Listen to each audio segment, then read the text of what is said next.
The coronavirus has come uninvited and unwanted. It has put a closure on schools, not learning. If there is one happy trend during this pathetic pandemic period, it is how people are turning to e-learning platforms to upskill and upgrade themselves. Almost everyone has realized that the onus to upgrade your skills is on you now. Learning has been unleashed like never before. Out-of-job professionals, women on sabbatical, people meaning to make career transitions, and ambitious millennials. Everybody is turning to e-learning platforms to upskill and upgrade themselves. Sometimes, as they say, crisis gets the best out of people. Today, we will speak to some experts from the edtech industry to find out more on this. I'm turning first to Dr. Shantanu Paul, CEO and MD of Talent Sprint, a deep tech, learning and edtech company. Dr. Paul, after the initial reluctance and hesitation in studying online, are people now warming up to the idea of e-learning and embracing it in a substantial way? The historical resistance against online-based education, which used to be one of the major objections, has completely gone in the last 1 year. So people have become mentally more attuned to the idea that learning online is actually safe, flexible, gives a lot more options and a lot of convenience. So that, I think, as a format itself, online and therefore online executive education is here. And in many ways, unlike school education, where online is definitely not a great thing to happen. There's a lot of the working professionals, this has been a major blessing. So there has been an understanding of that. Secondly, and perhaps a more important point, is that there has been a clear understanding that there is a lot of stuff that's going on in terms of technology itself, because earlier companies would not have perhaps embraced automation and new technology in the same way that they're doing now. So in some sense, the employability of tomorrow and employability of the future is, I think, fundamentally linked very deeply to the idea that working professionals have to become very tech savvy, and much more so than ever before, right? So between the fact that more automation, more deep tech is here coming and coming fast, and has already arrived in some ways, and the pandemic has only pushed that further and made it much more accelerated. That's one. And the other fact is that the awareness and acceptance of online education is also increased. So I would say that yes, by and large, mid-career professionals, people with 10 years experience and more, I think are embracing it very, very heavily in the last 1 year. Are women turning to online platforms such as yours to reskill and improve their employability quotient? What about women on sabbatical? Over to you, Dr. Paul. I think there has been a thesis for some time. I don't know if it's a pandemic-specific thesis, but it's been there for some time that if you offer great, returning women courses, so that women who had to take a break in their careers for personal, family reasons, you can create a glide path for them to come back to the work through some additional reinforcement training, then that should be something that's highly popular. A lot of companies have tried it. I don't think that experiment has worked exceedingly well, to be honest. But what has worked very well, in contrast to that, in the case of women, is young women. So women who are starting up in their careers, who otherwise would have gone to, perhaps lesser known engineering colleges, not the top tier brand colleges, but they otherwise would have ended up in the service sector, IT services, ITES, with very modest starting salaries. There has been a very concerted attempt by companies like Talent Sprint, Google and others to say that how do I find talent in the second tier towns, second tier colleges of the country, where young women who otherwise are not perhaps so ambitious because nobody told them they can be great. If you can find among that category of young women in colleges studying engineering, you can find some really outstanding, high potential professionals, and find them early, catch them young, put them in a different curriculum altogether, which in some sense their academic curriculum can do whatever it wants, but this real intervention in the form of long-term coding boot camps. The Women Engineers program we run with Google is one example. I think these are producing getting up early, who otherwise couldn't dream of getting into global big tech companies like Google or Microsoft, coming from the traditional second-tier colleges. They are now finding themselves in the center of global attention. Right? So I would say that the pandemic has accelerated women careers in tech, not so much for returning women, but exceedingly high for young women. And that too from young women from towns and colleges, which no big company, no great company would historically visit. So therefore, a new pathway has been opened for them. What about course creation, pricing and format? Do you look at where the maximum demand is coming from the industry? We're all acutely aware, for instance, of the demand to train healthcare professionals. Are platforms like yours doing anything to address this need? And how do you curate your courses? Dr. Paul. Yes, great question. It's a supply side question. So, one of the things that I think we have realized going back 3 years ago as a company is that we should not try to be a command central for creating courses, right? So we realized that there is an enormous amount of expertise and experience and knowledge that is sitting inside our top institutions like an IISc Bangalore, like an IIT Kanpur, like an IIT Madras. So there is this technology institutions which are of global repute. They have professors, they have labs, they have expertise in all these new cutting edge areas. And we believe that not just for healthcare, but for anything. Fintech, for example, we built that course with IIM Calcutta because they are historically known for their finance program. Digital healthcare program that I mentioned, we did with IISc Bangalore because they have a very strong imaging in AI and imaging and healthcare, faculty, right? So what we have done is Talent Sprint is no longer trying to create things on their own for the last 3-4 years. We are kind of co-creating courses with the experts. For example, in digital healthcare, we said, okay, if you want to offer a course in digital healthcare, let's work with IISc, let's work with a set of professors there who are world-renowned experts in digital healthcare, and let's build a course with them as co-faculty, and in some cases, even the master classes are run by them. And what Talent Sprint is providing is entire support of doing the projects, the practice faculty, the clinical faculty. So we bring in industry expertise, we marry it with the expertise of the top institution. In fact, one of the terms we use is academics, which is practical academics. So the academics from the top institution in any of our courses. And the practical aspect of industry connect comes from Talent Sprint and Talent Sprint's faculty and Talent Sprint's network of industry professionals who also love to be an academic partner. Today, Talent Sprint has perhaps the biggest collection of partners and top-tier academia in the country. The top-tier academic professors, they have great knowledge, expertise. What they don't have is how to translate their academic knowledge into a product that's a good learning product for the industry professionals. The way we think of it is that, we believe that a professional should be willing to invest equivalent to 1 to 2 months of annual income into their career development once in 3 years. Right? So, for example, if you are in the cutting edge of some technology, very likely in 3 years to 5 years' time, the industry will revolve and change around you.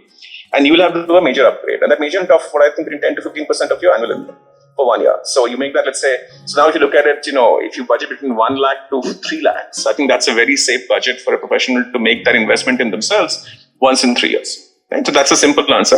In terms of the format of it, I think we believe that typically these courses are most effective at the 100 to 150 hour curriculum level, offered over a 6 to 9 month period, usually weekend classes.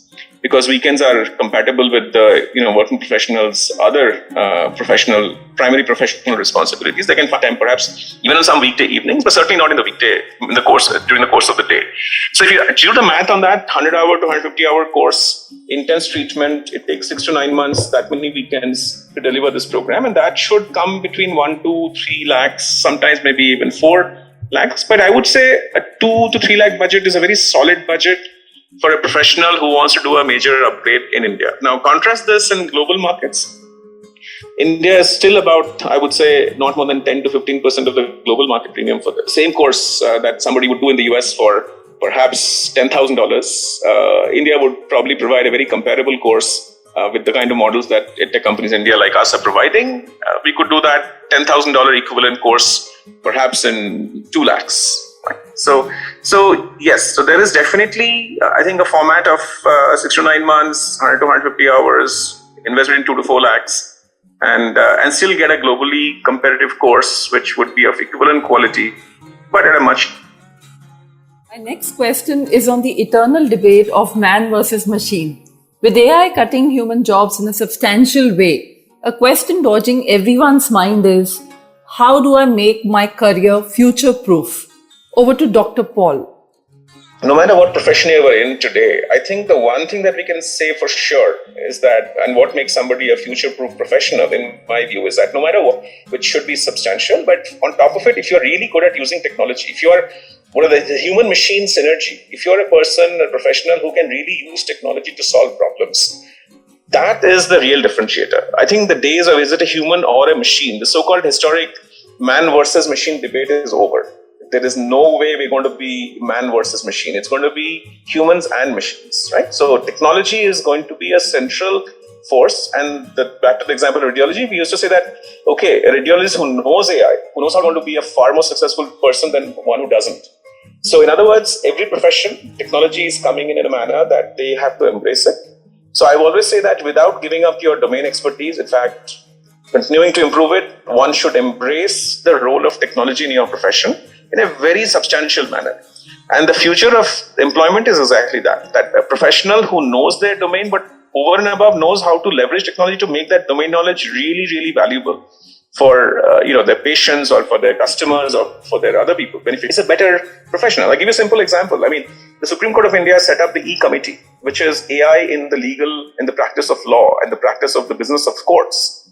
What does that mean? It means that the lawyers of the future don't have to know less law. They just have to know law, and they also have to know technology and how they can use technology to make their legal practice much more efficient. This is happening across all fields. So I would say that the one clear recommendation I have is whatever field you are on, the field is not going to be a problem. The problem is going to be beyond that field and you don't understand how technology is. You're not doing enough to embrace the technology that's disrupting your field. Anybody who can leverage technology coming to the field to make their customer experience better is always going to be the highly successful profession. So that's what I think people should plan for. Embracing technology and learning how to use it well. Which are the courses eliciting the maximum demand from the industry as well as the learners? Let's hear this from Fagun Kampali, co-founder Upgrade. Over to you, Fagun. What we see, at least in our product portfolio and that people take up courses, are 4 key buckets, right? The first is in technology.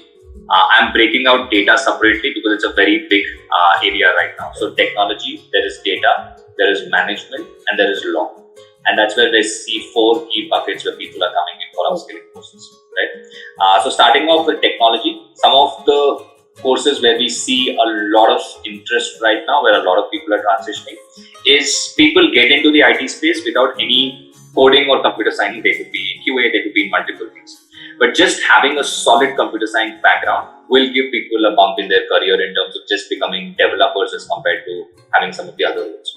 So computer science still remains in software development, and with that, there are new age twists in everything, right? There is full stack development, there is multiple other things, but computer science and software development remains one of the key areas where we see a lot of interest. The other emerging technology areas where we see interest is in the area of cybersecurity and cloud computing, where again there is a lot of demand, especially for cloud computing, and we see a lot of people pursuing those goals. So I think there are 2 key areas where we see a lot of interest. The first is in data science, where people, especially in the 3 to 7 year age group, 3 to 7 year work experience bucket, want to do the data science program to get into areas where they can help organizations make better decisions using the data that they have. So we see data science as being one of the biggest demand areas currently at Upland, followed by the second area in data, which is machine learning. So machine learning and artificial intelligence also has a lot of demand, and it's one of the obvious ones, right? Next, when we go to management, for us, I think there are areas in management that are really a high demand. The first is in digital marketing. Again, where people, it's an easy field to get into in that sense that you need not have too much background, and if you can work hard to learn, you can get into digital marketing. So we see a lot of people interested in digital marketing to make a career there. And the second one is more traditional, which is an MBA credential, where people are saying that, look, I have never had the opportunity to pursue a world-class MBA degree, especially from global universities. So if we can bring a Deakin MBA, which is in the top 20 global online MBAs at a very affordable Indian price, we see that there is a lot of demand for that, where people want to get that MBA credential to accelerate their career. So that's on the management part. Lastly, I think what is interesting is we recently launched and their interest for our LLM program, right? Where again, there are multiple sets of people either early stage working in tier 2 corporate firms who want to move to tier 1 corporate firms. There are people who are in-house counsel in big SMEs and other companies who want to do this program just to be more prepared for any corporate law issues. And the last part is people who are currently in practice but want to move to corporate law because it is better paying. And that's the transition that they want to make. How much does one budget for when doing a course online? There's a perception as well as an expectation that online should be reasonably priced. So online versus offline, which one is cheaper? May I request Mayank Kumar, Managing Director, Upgrad, to take that on, please. Now, within the MBA, Namrata, what we do is the way we look at it, and you rightly said, our MBAs are priced anywhere between at a low of 1 year program, which is at 1,25,000 rupees, to as high as 6 lakh, 7 lakh rupees. Now, when we look at, depending upon the rank of the university and what university, we see this, Namrata, is that if you are looking at any university program, an offline program will cost you anywhere between 5 lakh, 6 lakh, 10 lakh rupees or above. But then you lose 2 years of your income generating capability. So let's say if you are at an 8 lakh rupees salary, you end up losing 16 lakh rupees over a period of 2 years. And you move from 8 lakh rupees salary to a 16 lakh rupees salary, for example, after doing the MBA. So you lost 16 lakh, plus you spend about 10 lakh, 15 lakh for doing the MBA. So you spend about 25 to 30 lakh rupees for doing the MBA to move your salary from 8 lakhs to 16 lakhs. Compare that to at an upgrad level when they do an MBA program. Our typical for all our program, a typical hike is about 50%. So you come in at 8 lakh rupees salary, you don't lose any income for 2 years. You end up getting, let's say, 40-50% hike. You get to, let's say, 12 lakh rupees. But for an investment of 3 lakh rupees, you got 4 to 5 lakh rupees as an outcome. As compared to investment of 30 lakh rupees, you got 8 lakh rupees as an outcome. So that's why we believe that the value proposition of having a digital MBA, online MBA, it has to be rigorous. It cannot be, chalo, time pass, you come in, you go out. People spend about 10-15 hours every week for going through the program. Within the MBA, we are seeing business analytics as an area of interest. We are seeing marketing and digital marketing as an area of specialization. We are seeing people looking at even specific areas around strategy and general management, because that again is an area of demand that we are seeing in the ecosystem. But the value proposition becomes 10x of actually going for an offline MBA, but with a very different sort of flavor to it without losing a job in the process. One is the domain knowledge, and then there are soft skills, life skills. Do you see an interest in learners from innovating themselves on things like personal branding, presentation skills, communication courses? I'd request Upgrad to take that on, please. At Upgrad, we can say we try to push a lot the envelope on that direction is around, call it soft skill, call it life skills, skills which, how do you communicate, how do you articulate, how do you present yourself, how do you make your point, how do you debate, how do you come out of the conversation, putting across meaningfully. It matters a lot in corporate communication, corporate world, etc. So what we noticed, this was a learning for us and we evolved in over a period of time. We got the hard skills. At the time of the interview, they could not explain what they did. We got the hard skills, but they could not articulate, this is how we can potentially solve for it. And that's why we realized that, look, it's not just about giving them, let's say, coding, Python, SQL, how to run a Facebook campaign, but it's equally important how do you articulate, how do you problem solve, how do you come out of the situation with, it says, okay, now this guy understands this really well.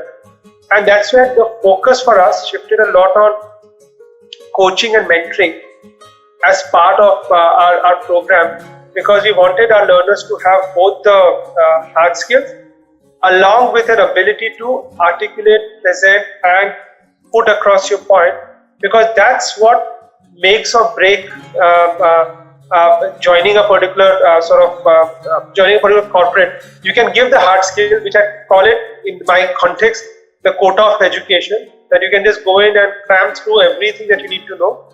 But if you cannot articulate, you will not be able to crack into the job interview in the process. So both are important for us, and both are the areas that we focus a lot on in our pedagogy approach of teaching our learners. Yeah, and just one thing to add to what Mayank said, I think this is the specific skills that you asked about. But the other thing that we are very focused on at Upgrad is the concept of lifelong learning. That while you might pick up a skill today, which is great, that is not the be-all and end-all of it. And that's where everybody needs to come back and learn, either through a formal course or through reading or through any other mechanism. But the concept of lifelong learning is important, and that's where the program portfolio that we're building at Upgrad We want to build it in a way where any learner can come to upgrade at any point of time, do a master's course, do a short certification course, do something else. But we can be the lifelong learning partner for that person to enable the best and the most productive career. In this day and age, skills are the new currency. Believe it or not, India has already become the second largest market for e-learning after the US. People are increasingly relying on learning new skills to future-proof their careers and staying confident in these testing times.